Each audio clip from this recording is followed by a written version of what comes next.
น้องมาขอกันกับตัวนี้คือเก่าเนาะได้สอง3 มื้อพากินมื้อที่3มื้อสิพามากินตำตีนไก่กับโยเนาะตำใส่กันผักเข้ามื้อนี้บ่มีได้เนาะมีแต่ผักกาดกับมะแกงเท่านั้นเนาะมีข้าวปุ้นมะนาวพี่น้องต้องอยากเอาข้าวปุ้นใส่ก่อนไปสิตำข้าวปุ้นใส่มันตำมันเปล่าพี่น้องถ้าสิอัดคลิปกับอัดบ่ทันทำคำแห้งมาลงมือกินกันเลยมันผิวแห้งเบาร้ายบ่หลายมันหลายแผลหมูย่อไทยเขาเอิ้นหมูย่อเนาะลาวเขาเอิ้นยอ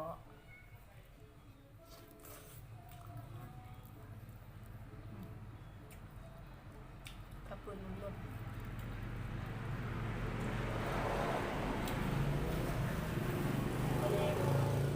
จะเพชรจะบุเพชรเนาะเบิ่งจะชี้เอากับหมูพี่น้องเพชรคักเพราะว่าอยากเป็นวัดแน่น้อยหนึ่ง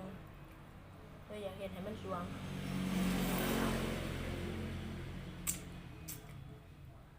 เสียงรถอยู่หน้าบ้าน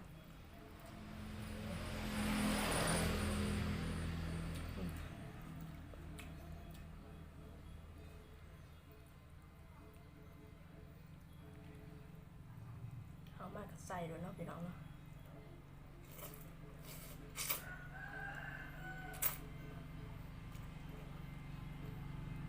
มือตั้มใจมะกอก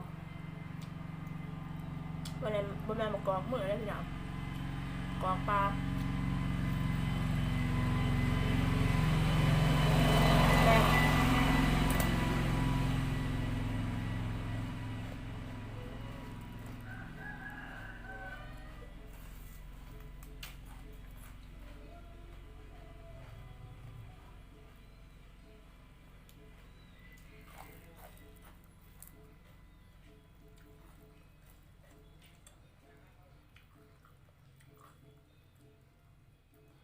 ส่วงนี้ยังอยู่ในส่วงปรับปรุงอยู่เนาะพี่น้อง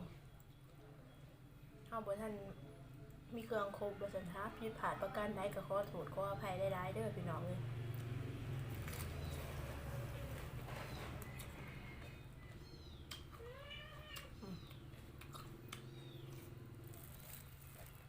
ขอบคุณแต่พี่น้องเลย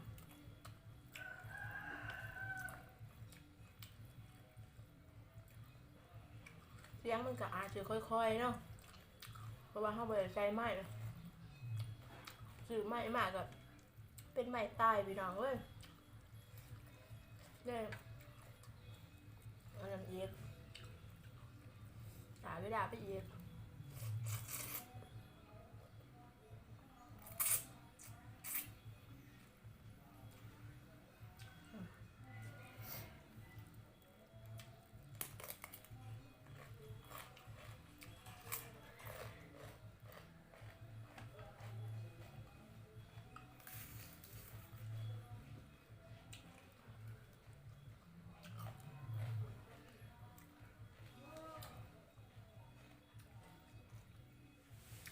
เพราะว่ามันบ่มีไม้เท่ากับโทรศัพท์มันก็แม่นอยากใกล้เติบมันก็บ่ได้ยินปานใดคนเบิ่งไปนำกันก่อนเด้อพี่น้อง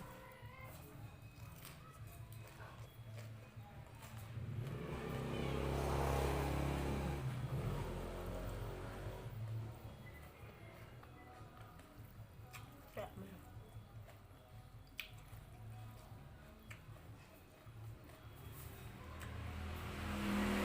วันที่อัดคลิปมันหยันคำก่อน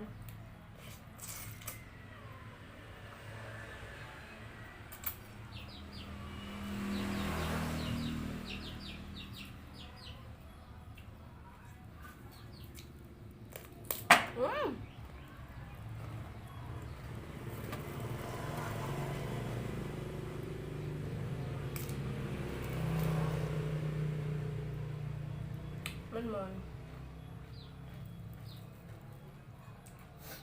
จับยันแต่เปลือกเนาะ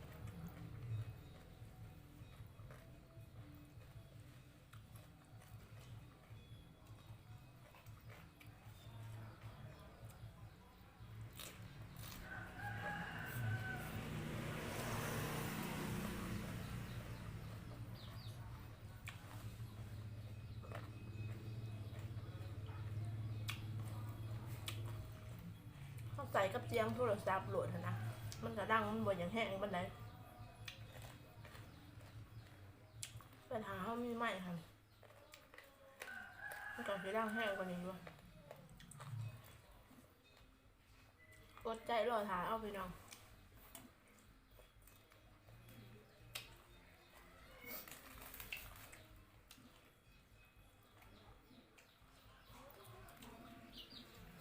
พยายามเลย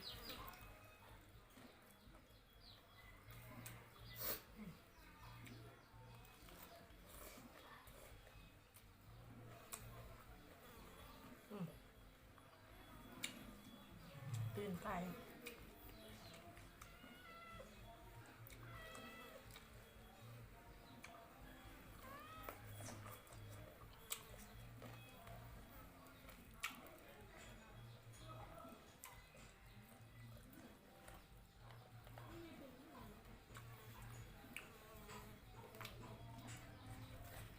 เพชรนี่คือแบบมัน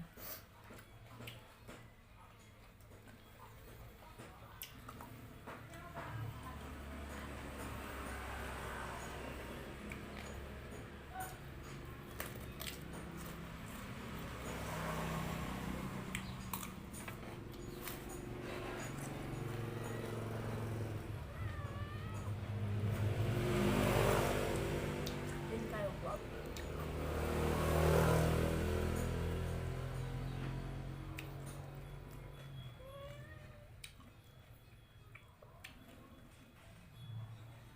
มือหนาจะเฮ็ดวิธีเฮ็ดหายไปหรอกจะได้กินได้เท่าไหร่หรอก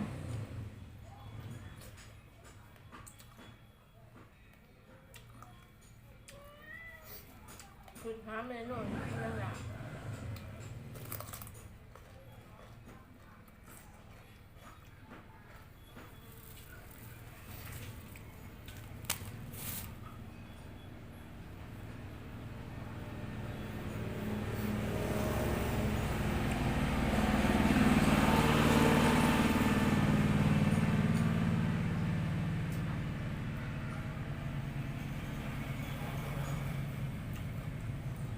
ไปตลาดไปซื้อกุ้งมาตำ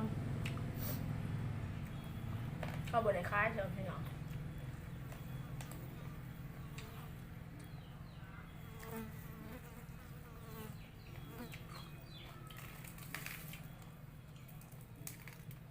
ไปแต่ละมือเห็นจ้ะไปแบบนี้บ่เห็น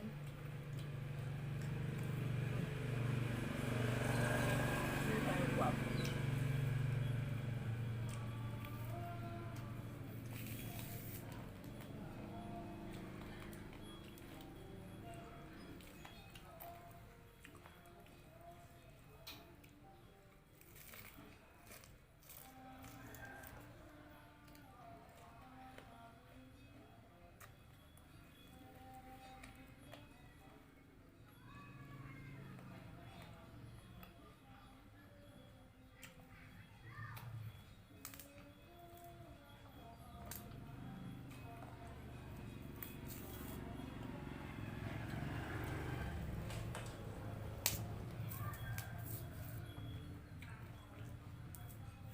กินอยู่หน้าบ้านเลย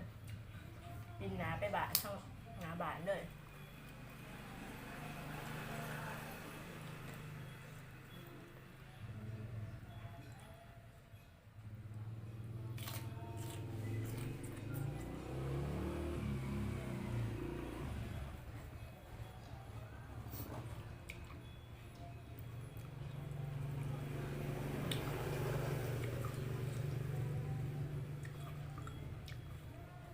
กินไก่วับวับ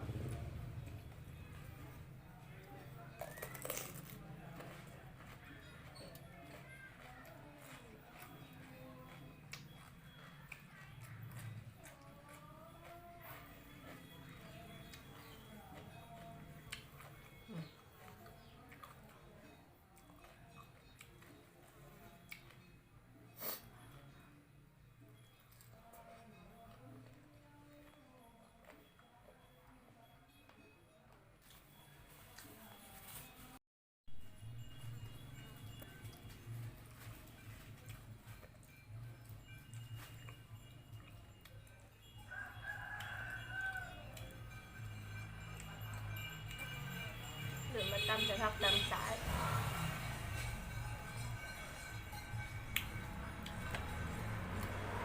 เป็นสุดท้าย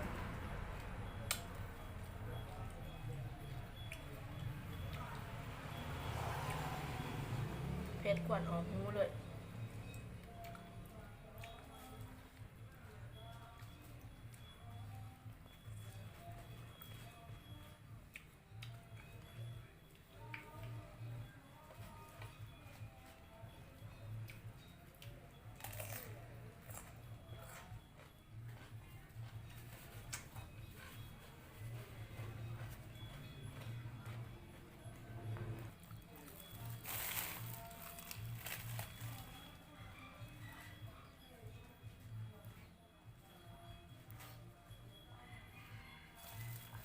เผ็ดพี่น้องอิ่มแล้วพอดีอิ่มเนาะนะคลิปนี้เนาะทำตีนไก่กับไอ้จังเกาะยอไทยเขาเอิญหมูยอเนาะแซ่บดีพี่น้องมันได้กินจนเบิดขอบใจพี่น้องหลายๆเด้อที่ให้การติดตามเนาะช่วงนี้เนาะนุ้ยก็กำลังปรับปรุงตัวเองเนาะเสียงก็สิอาจบ่ชัดเจนปานใดเนาะแต่ว่า